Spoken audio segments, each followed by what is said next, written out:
जगतवंदे जगद्गुरु संत तुकाराम महाराजांचा अतिशय सुंदर एक अभंग आहे. आपला तो देव एक करून घ्यावा, तेने विना जीवा सुख नव्हे. संत तुकाराम महाराज अतिशय सुंदर भावना या अभंगाच्या माध्यमातून जनसामान्यापर्यंत पोहोचवतात. जीवाला सुख पाहिजे असेल तर आपला देव एक झाला पाहिजे. अर्थात शरीराचं सुख वेगळं आणि जीवाचं सुख वेगळं. शरीराच्या सुखासाठी गाडी बंगला ऐश आराम या गोष्टी आहेत, परंतु या अभंगाच्या माध्यमातून संत तुकाराम महाराज सांगतात की जीवाचं सुख वेगळं आणि देहाचं सुख वेगळं. जर जीवाला सुख पाहिजे असेल तर भगवंताची प्राप्ती करावी लागेल. एक भगवंत आपला करून घ्यावा लागेल. ज्याप्रमाणे आपल्या सर्वांच्या घरामध्ये लाईट असते आणि त्या लाईटीच्या माध्यमातून घरामधील फ्रीज चालतो, टीव्ही चालते, सिगडी चालते, हीटर चालतो, फॅन चालतो. अर्थात 10 वस्तू चालतात. अर्थ असा नाही की 10 लाईटी आहेत. लाईट एकच आहे, एनर्जी एकच आहे, परंतु वस्तू अनेक आहेत. त्याप्रमाणे देव, भगवंत, ईश्वर, परमात्मा काही म्हणा, एकच आहे. साधू, संत, पीर, पैगंबर यांनी जगताला एकच संदेश दिला. या जगामध्ये भगवंत तत्व एक आहे. त्याला पाहणं, त्याला आपलंसं करणं हे मनुष्य जन्माचं कर्तव्य आहे. परंतु गोंधळ या ठिकाणी झाला की प्रत्येकाने आपापला एक केला, म्हणून भांडण, तंटे व विरोध सुरू झाले. धर्म वेगळे झाले. म्हणून सांगतो, धर्म वेगळे असू शकतात, देव एक आहे. नावे वेगळे असू शकतात, शक्ती एक आहे. रस्ते वेगळे असू शकतात, मंजिल एक आहे. माणसे वेगळी असू शकतात, परंतु निर्माता एक आहे. निर्मिती अनेक असू शकते, निर्माता एक आहे. त्या निर्मात्याला, त्या परमात्म्याला, त्या भगवंताला जाणून घेणे हे मनुष्य जन्माचं कर्तव्य आहे. संत ज्ञानेश्वर माऊली ज्ञानेश्वरीमध्ये प्रमाण देतात. कापूर्ण कुंभोलींना ते बिंबुकारू दिसे ब्रांशीला, परी भानू नाही नासीला तयासया. ज्याप्रमाणे सूर्याचं प्रतिबिंब एखाद्या माठामध्ये पडावं, माठ फुटून जावा, याचा अर्थ असा नाही की सूर्य नाहीसा झाला. माठ 1000 आहेत, 1000 माठामध्ये पाणी आहे. प्रत्येक माठामध्ये सूर्य दिसतोय. 1000 माठामध्ये 1000 सूर्य दिसू लागले. याचा अर्थ असा नाही सूर्य 1000 आहेत. सूर्य तत्व एक आहे, वस्तू एक आहे. त्याप्रमाणे भगवंत तत्व, भगवंत सत्ता, भगवंत एनर्जी एक आहे. त्या एनर्जीला, त्या सत्तेला, त्या तत्वाला पाहणं मनुष्य जन्माचं कर्तव्य आहे.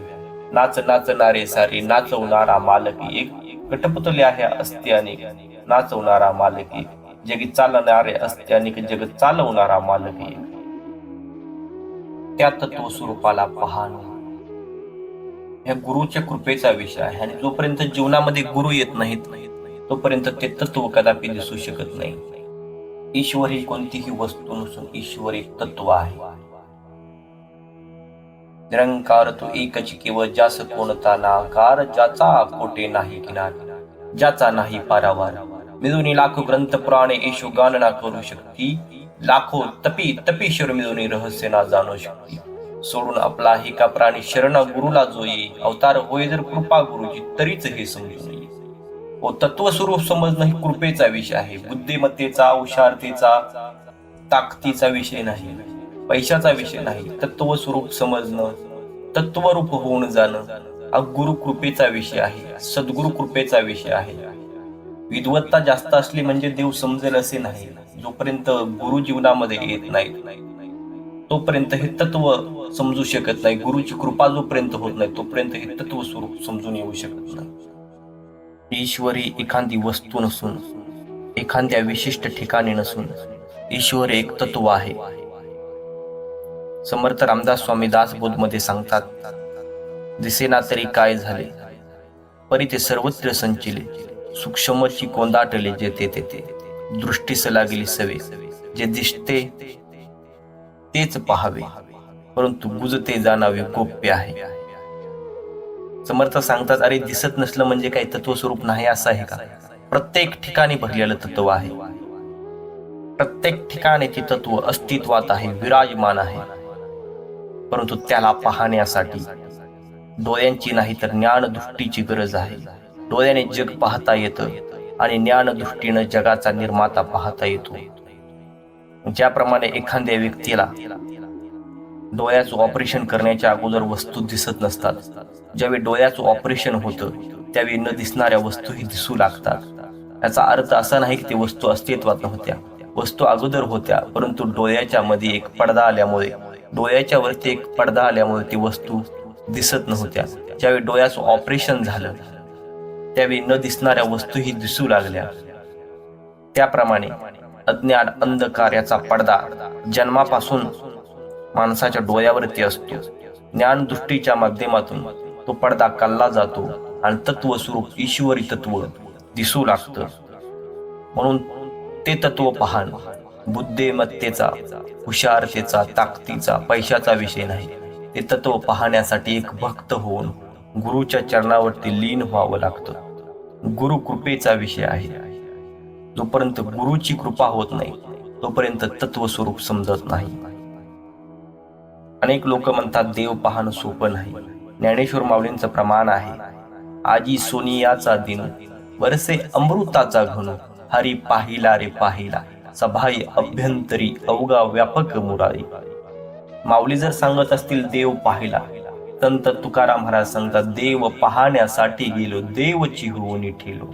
अरे किती प्रमाण आहेत साधू संतांची की जगामध्ये देव आहे, परंतु त्याला पाहण्यासाठी ज्ञानदृष्टीची आवश्यकता आहे, गुरुची आवश्यकता आहे. जगामध्ये गुरूंची संख्या भरपूर आहे, परंतु गुरुच्या माध्यमातून नाही तर सद्गुरू आणि गुरु यांच्यामध्ये फार मोठा फरक आहे.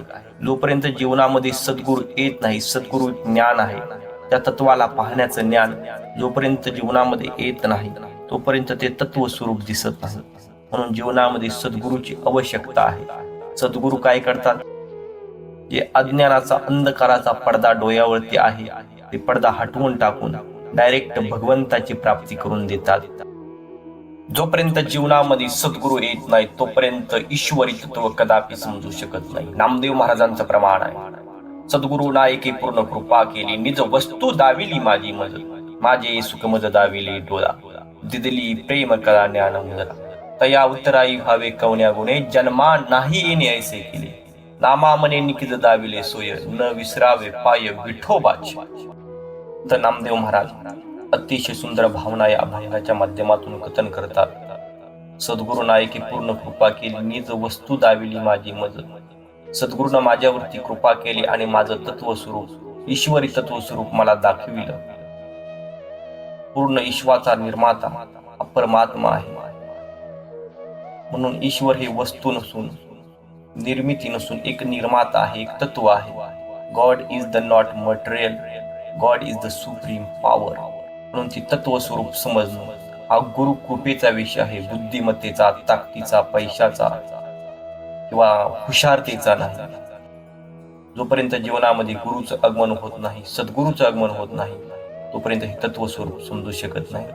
अनेक साधू संतांनी आपल्या सद्गुरूला शरण गेले आणि सद्गुरूला शरण गेल्यानंतर या ईश्वरी तत्वाला पाहिलं. सद्गुरूशी शरण जाये त्यास ब्रह्मप्राप्ती होय, न लगे अनेक उपाय धरी सद्गुरूचे पाय. अनेक कोणतेही उपाय करण्याची गरज नाही. देवाला कशाची आवश्यकता आहे? तुमच्या मोठेपणाची, तुमच्या पैशाची, तुमच्या दिखावापणाची नाही. जास्त खर्च झाला म्हणजे देव तुमच्यावर खुश झाला असं नाही. देव भुकेला भोळ्या भक्ती भावाचा. जास्त खर्च, जास्त मोठेपणा ही माणसासाठी असतो. भगवंतासाठी प्रत्येक भाव पाहिजे, भोळा भक्ती भाव. आणि ज्याच्या हृदयामध्ये भगवंताविषयी भाव तयार झाला, प्रेम तयार झालं, देव त्याला प्राप्त झाला गुरुच्या कृपेने. धन्यवाद.